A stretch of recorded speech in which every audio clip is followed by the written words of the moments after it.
Hello students, welcome back to my channel. This is Sonia Jain. तो बेटा आज हम करेंगे डीओई से आई हुई वर्कशीट नंबर 18। क्लास 6 है, विषय हमारा हिंदी है, डेट इसकी 26/11 है। ठीक है बेटा। टॉपिक हमारा है अक्षरों का महत्व भाग 4। तो बेटा वर्कशीट स्टार्ट करने से पहले अगर आपने मेरे चैनल को सब्सक्राइब नहीं किया है तो जल्दी से चैनल को सब्सक्राइब कर दीजिए, बेल आइकन को प्रेस कर दीजिए ताकि जब भी मैं नेक्स्ट वर्कशीट अपलोड करूं तो उसका नोटिफिकेशन आपको मिल जाए। तो चलिए वर्कशीट स्टार्ट करते हैं। पिछले कार्यपत्रक में हमने पढ़ा कि लेखक गुणाकर मूले ने अक्षरों के इतिहास के बारे में बताया कि आदमी ने जब से लिखना शुरू किया तब से इतिहास आरंभ हुआ। हमने लास्ट वर्कशीट्स में पढ़ा है कि जो अक्षरों के महत्व, ये जो लेखक है, इस लेसन के लेखक जो हैं गुणाकर मूले जी, इन्होंने क्या बताया था? अक्षरों के इतिहास के बारे में बताया था कि आदमी ने जब से लिखना शुरू किया तब से इतिहास शुरू हुआ। किसी भी कौम या देश का इतिहास तब से शुरू होता है जब से आदमी के लिखे हुए लेख मिलने लग जाते हैं। ठीक है, तो अब आगे पढ़ते हैं। अतः हम देखते हैं यदि आदमी अक्षरों की खोज नहीं करता तो आज हम इतिहास को ना जान पाते। अगर आदमी इतिहास को अक्षरों की खोज ही नहीं करता तो हम इतिहास को जान ही नहीं पाते, क्योंकि लिखा हुआ कुछ नहीं होता। हम यह ना जान पाते कि पिछले कुछ हजार सालों से आदमी किस प्रकार रहता था, क्या क्या सोचता था, कौन कौन राजा हुए इत्यादि। तो हमें ये मालूम ही नहीं चल पाता कि अगर, क्योंकि अक्षरों की खोज नहीं होती, अक्षर नहीं बने होते, या हमें अक्षरों का महत्व नहीं पता होता, हम अक्षरों को नहीं जानते होते तो हम नहीं लिख पाते। इतिहास को, ये जो जितना भी है, हम इतिहास को जान ही नहीं पाते कि पहले कैसे आदमी रहता था या क्या क्या सोचता था। ठीक है, या कौन कौन राजा हुए, हम इन सब के बारे में नहीं जान पाते। अक्षरों की खोज मनुष्य की सबसे बड़ी खोज है। अक्षरों की खोज करने के बाद ही मनुष्य अपने विचारों को लिख कर रखने लगा। जब अक्षरों की खोज हुई उसके बाद से मनुष्य ने अपने विचारों को लिख कर रखा।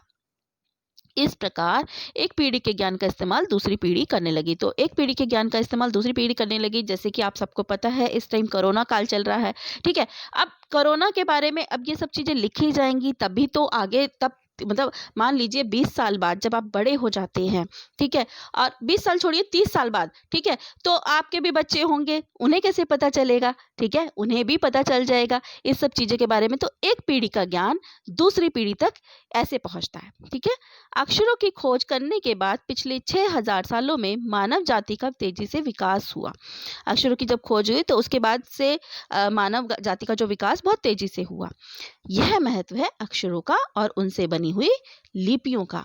अतः हम सबको अक्षरों की कहानी मालूम होनी चाहिए। आज जिन अक्षरों को हम पढ़ते लिखते हैं वे कब बनाए गए, कहाँ बने और किसने बनाया, यह जानना जरूरी है भी। तो बेटा अब इसके प्रश्न उत्तर कर लेते हैं।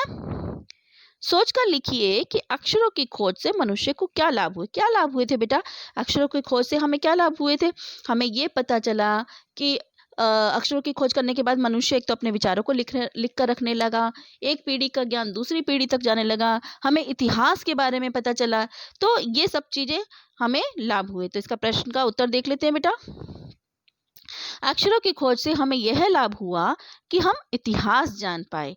अक्षरों के माध्यम से हम अपना ज्ञान भी एक पीढ़ी से दूसरी पीढ़ी तक पहुंचा पाए। ठीक है बच्चे, दूसरा प्रश्न देखते हैं।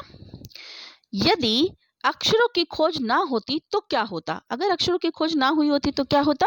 इसका उत्तर देख लेते हैं बेटा। यदि अक्षर ना होते तो हम अपने विचार लिख नहीं पाते और अपना ज्ञान एक पीढ़ी से दूसरी पीढ़ी तक नहीं पहुंचा पाते। अगला प्रश्न देख लेते हैं। तीसरा प्रश्न है, लिखित और मौखिक भाषा के लाभ हानि के विषय में अपने दोस्तों से बातचीत करके लिखिए। तो लिखित भाषा और मौखिक भाषा की लाभ हानि मतलब फायदा क्या है या नुकसान क्या है, इसके विषय में अपने दोस्तों से बातचीत करके लिखिए। तो ये चीज मैंने लिख दिया। इसका उत्तर है, पहले लिखित भाषा के बारे में पढ़ लेते हैं। लिखित भाषा लिखी जाती है। लिखित भाषा द्वारा किसी भी बात को, ये बता नहीं होगा बेटा, बात होगा, ठीक है, किसी भी बात को लंबे समय तक सुरक्षित रखा जा सकता है और इसी कारण से लिखित भाषा से हमें इतिहास की जानकारी प्राप्त होती है। मतलब अगर हम जो कोई भी बात लिख लेते हैं और उसे सुरक्षित रख लेते हैं तो हमें क्या हो जाता है? इतिहास की जानकारी मिल जाती है। इसे सीखने में समय लगता है, दैनिक जीवन में इसका बहुत अधिक प्रयोग होता है। इसी के ज़रिए एक पीढ़ी से दूसरी पीढ़ी तक ज्ञान पहुँच रहा है। देखिए, इसे सीखने में टाइम कैसे, अब जैसे छोटा बच्चा होता है उसे हम क सिखाते हैं, ख सिखाते हैं, मात्राएँ सिखाते हैं, फिर अक्षर बनाना, वो शब्द बनाना सिखाते हैं, फिर शब्दों से वो पढ़ना सीखता है, लिखना सीखता है। तो थोड़ा टाइम तो लगता है धीरे-धीरे, लेकिन वो हम सीख जाते हैं और फिर उसका बहुत अधिक प्रयोग होता है। ठीक है? तो एक पीढ़ी का ज्ञान और इसी लिखित भाषा के ज़रिए ही एक पीढ़ी का ज्ञान दूसरी पीढ़ी तक पहुँच रहा है। अब आगे मौखिक भाषा देख लेते हैं। मौखिक भाषा का इस्तेमाल हम अपने दैनिक कार्यों में करते हैं। मौखिक भाषा के ज़रिए दो व्यक्तियों के भावों के आदान-प्रदान किया जा सकता है। जैसे कि अब मैं आपसे बात कर रही हूँ, आप मुझे सुन पा रहे हैं, आप मेरे विचारों को जान पा रहे हैं, ठीक है? तो ये मौखिक भाषा है, ठीक है? तो इसके ज़रिए हम अपने भावों को अपने भावों जो हैं उनके आदान-प्रदान कर सकते हैं, या हम फ़ोन पे बात करते हैं, या हम आपस में भी बात करते हैं, तो एक-दूसरे के विचारों को सुनकर समझते हैं। तो ये भी तो एक भाषा ही है, क्योंकि अक्षर नहीं होते तो जो कुछ भी मैं बोल रही हूँ उसका कुछ समझ नहीं आता, ठीक है ना? ये सब अक्षरों की वजह से ही है। लेकिन दो पीढ़ियों के बीच की जानकारी का आदान प्रदान करना संभव नहीं है। मौखिक भाषा के जरिए तो संभव नहीं है ना। मान लीजिए आपके, जैसे मैंने अभी आपसे थोड़ी देर पहले कहा, 30 साल बाद या 50 साल बाद, या मतलब मान लीजिए जो हम हैं, हमारे परदादा दादी अभी जैसे नहीं हैं, ठीक है? उनके टाइम में क्या होता था, ये झांसी की रानी कौन थी, ये सब हमें लिखा हुआ मिला है, इतिहास है, तभी हमें ये सब चीज़ें पता हैं। हालाँकि आज वो लोग नहीं हैं, झांसी की रानी नहीं है, जगदीश चंद्र बोस नहीं है, लेकिन फिर भी हमें उनके बारे में इतना सब कुछ पता है। क्यों पता है? क्योंकि हमें सब ये जानकारी इतिहास में मिली हुई है, ये सब रिटन में है, लिखित भाषा में है, ठीक है? तो इस वजह से तो एक पीढ़ी का ज्ञान दूसरी पीढ़ी तक तभी पहुंच पाएगा जब इसे लिख कर रखा जाएगा, ठीक है बेटा? तो ये फायदा होता है लिखित भाषा का।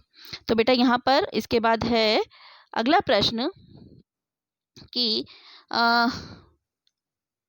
सॉरी इसके बाद अगला प्रश्न है, वैसे तो संख्याएं संज्ञा होती हैं, कि संख्या को जो हम संज्ञा मानते हैं, पर कभी-कभी विशेषण का काम भी करती हैं, जैसा नीचे लिखे वाक्य में। अब पहला है, हमारी धरती लगभग 5 वर्ष अरब पुरानी है। जो हमारी धरती है वो कितने साल पुरानी है? 5 अरब वर्ष, ठीक है? तो इसमें अब 5 अरब जो है, 5 जो है वो क्या है? 5 अगर वैसे देखा जाए तो एक संज्ञा है, 1 2 3 4 5 6 7 8, ये संख्याएं जो होती हैं संज्ञा होता है, ठीक है? संज्ञा क्या होती है? किसी वस्तु का नाम, ठीक है? किसी भी चीज का नाम जो होता है वो संज्ञा होती है। लेकिन ये जो संज्ञा है ये विशेषण का काम भी कर रही है। कब काम कर रही है? जैसे देखो 5 अरब साल पुरानी है, कौन? धरती पुरानी है, तो उसकी विशेषता बताई जा रही है, 5 अरब साल पुरानी है। कोई 10,000 साल पहले आदमी ने गांव को बसाना शुरू किया, तो 10,000 साल पहले, तो ये क्या है? उसकी विशेषता बता रहा है कि क्या बता रहा है कि 10 कितने साल पहले? 10,000 साल पहले, ठीक है? अब इन वाक्यों में रेखांकित अंश साल, ये जो साल है, ठीक है, संज्ञा के बारे में विशेषता जानकारी दे रहे हैं, इसलिए संख्यावाचक विशेषण है। संख्यावाचक विशेषण का उपयोग उन चीजों के लिए किया जाता है जिन्हें गिना जा सकता है। अब देखो गिनती तो क्या है? गिनी जा सकती है, तो संख्यावाचक विशेषण का उपयोग किस लिए करेंगे? जिन्हें हम गिन सकते हैं। जैसे संतरे कितने? 4 संतरे, 5 बच्चे, 3 शहर आदि, ठीक है?